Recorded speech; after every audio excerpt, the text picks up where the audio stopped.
అందరికీ నమస్కారం. నేను Sunitha. Welcome to my kitchen food book. ఈరోజు మనం విలేజ్ స్టైల్‌లో వంకాయ పచ్చడిని టేస్టీగా ఎలా ప్రిపేర్ చేసుకోవాలో చూద్దాం. ముందుగా స్టవ్ పై బాండీ పెట్టుకొని ఆయిల్ వేసుకొని, వంకాయల్ని చిన్న ముక్కలుగా కట్ వేసుకొని, ఉప్పు, పచ్చిమిర్చి వేసుకొని వేయించుకోవాలి. ఈ ముక్కలు బాగా వేగిన తర్వాత స్టవ్ ఆఫ్ చేసుకొని, ఇప్పుడు రోట్లో మనం వెల్లుల్లిపాయలు, జీలకర్ర, వేసిన పప్పు వేసుకొని దంచుకోవాలి. వంకాయ పచ్చడిలో వేసిన పప్పు వేసుకుంటే టేస్ట్ చాలా బాగుంటుంది.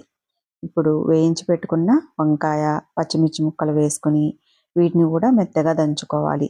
పులుపు ఇష్టపడే వాళ్ళు కొంచెం చింతపండు వేసుకోవచ్చు. లేదంటే చింతకాయ పచ్చడి వేసుకున్నా కూడా టేస్ట్ చాలా బాగుంటుంది. ఒక స్పూన్ చింతకాయ పచ్చడి వేసుకున్నా మనకి తినేటప్పుడు టేస్ట్ చాలా బాగుంటుంది.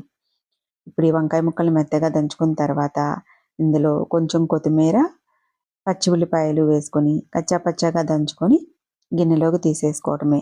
ఏ పచ్చడిలోకైనా సరే పచ్చి ఉల్లిపాయ వేసుకుంటే టేస్ట్ చాలా బాగుంటుంది. ఈ విధంగా మెత్తగా దంచుకొని బౌల్లోకి తీసుకోవాలి. ఇష్టమైతే తాలింపు పెట్టుకోవచ్చు. లేదంటే ఇలా తిన్నా కూడా చాలా బాగుంటుంది. వేడివేడి అన్నంలో నెయ్యి వేసుకొని తింటే టేస్టు సూపర్‌గా ఉంటుంది. మీరు కూడా ఒకసారి ట్రై చేసి చూడండి. Thank you so much.